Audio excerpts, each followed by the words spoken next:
Hi guys, it's a bright, sunny and orange day today and we are reviewing the 2017 KTM Duke 390.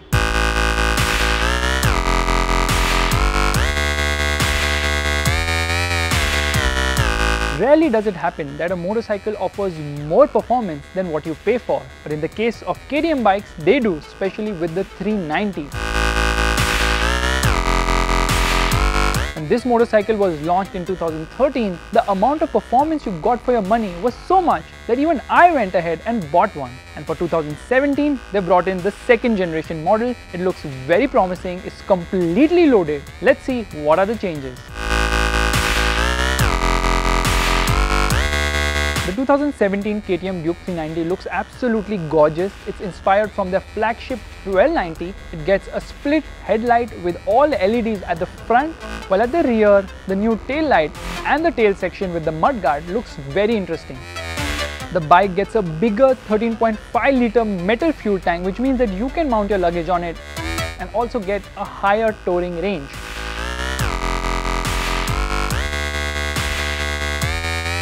On the side, what is instantly noticeable is the new frame.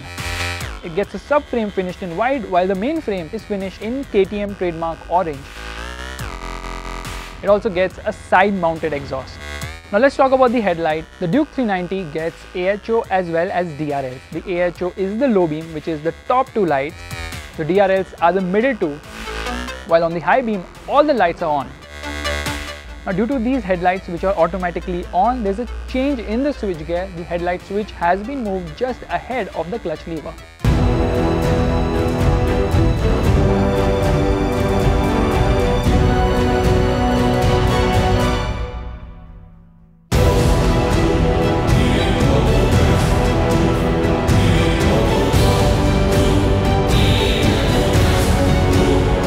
KTM calls this the combination meter, that's as per service manual. In the day, the screen is white and there's an ambient sensor over here. So at night, it turns black.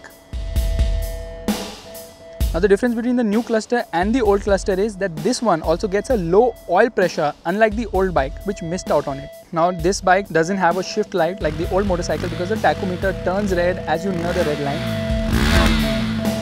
You can set at what RPM you want the red line to kick in. There's RPM 1 and RPM 2 which can be changed by going into settings, preferences and shift light.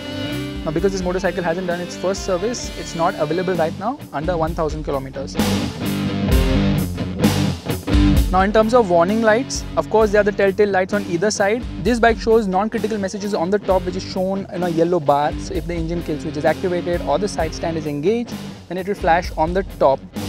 Even if you turn off ABS, it shows not legal because in certain countries where the Duke 390 is sold, it's not legal to turn off ABS. All the critical warnings will be shown at the bottom like low fuel or ABS failure, and that will come in red. Now this instrument cluster of the KTM Duke 390 is very advanced. It also lets you connect your phone via Bluetooth. Now to pair your phone, you have to go to Set, KTM My Ride and Pairing.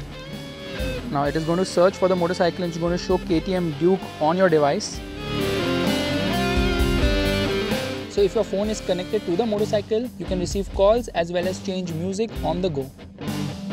In order to change the track, you can press the arrow button, and in order to increase or decrease the volume of music, you have to keep either of the arrow buttons pressed.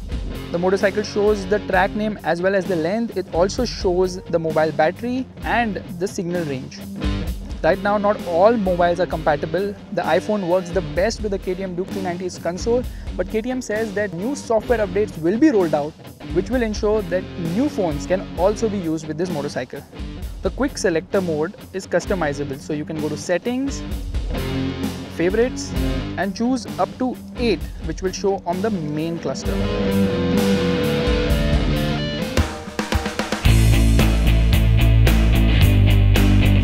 KTM has retained the same 373.3cc single-cylinder engine which produces the same 43.5 horsepower, but in terms of torque it has improved by 2 Newton meters. Now when we rode the first generation model, we just loved its performance but weren't really impressed by the refinement level.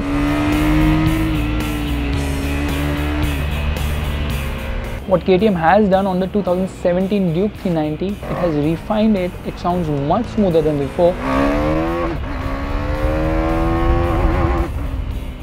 The fan of this motorcycle is quite loud, but it doesn't have the heating issue which was seen in the previous generation model.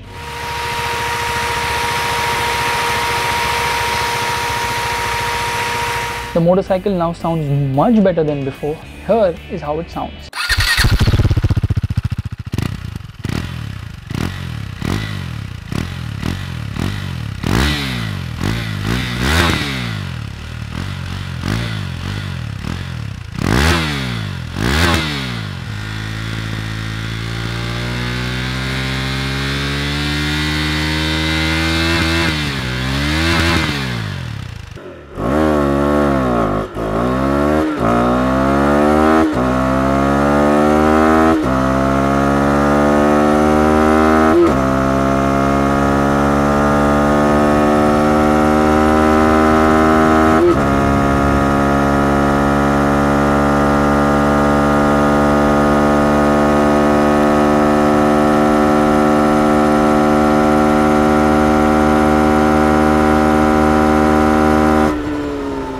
This motor has always had top hardware like Nica cell coating, forged pistons, so the basic formula hasn't been tinkered with. What KTM has done is played with the sprocket, so now it gets one teeth less at 44 for a higher top speed.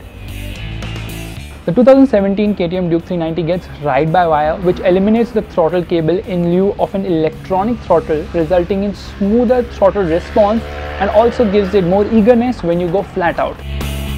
The clutch of the KTM Duke 390 is quite light compared to the old model.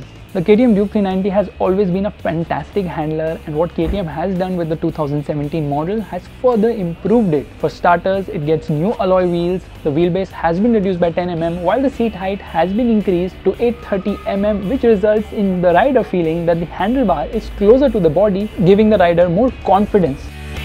The seat cushioning is much better, the geometry has also changed, and it's a more comfortable motorcycle to sit on for long distances. What KTM has also done is given it better knee recesses, so clipping your legs to the tank is much easier than before. It also gets revised foot pegs, so they are further up and more rear set.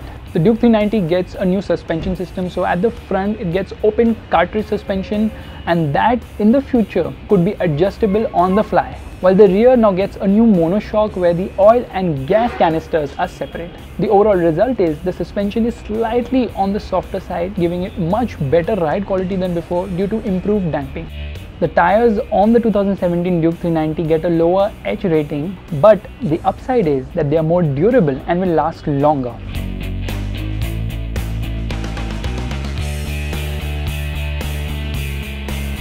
The 2017 KTM Duke 390 gets updated brakes, so the front disc is bigger while it gets an updated master cylinder, resulting in much better braking performance. There's good initial bite now, and KTM has given it 3 ABS modes. You can switch it off, you can put it into road, which is the default mode, that is both the front and the rear ABS is turned on, and then there is Supermoto, which disables rear ABS, so you can go all out sliding.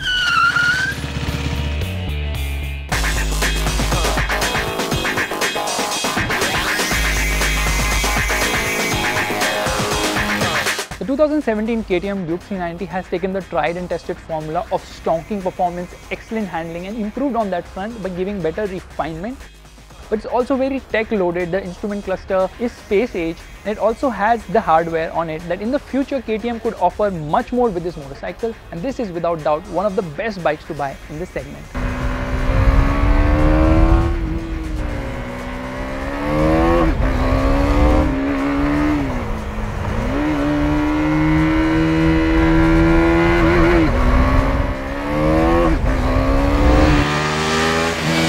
Thank you guys for watching this video. I hope you liked this review as much as we enjoyed riding this motorcycle, and if you did, please do hit the like button, which is the thumbs up button, and make sure you subscribe to MotorBeam.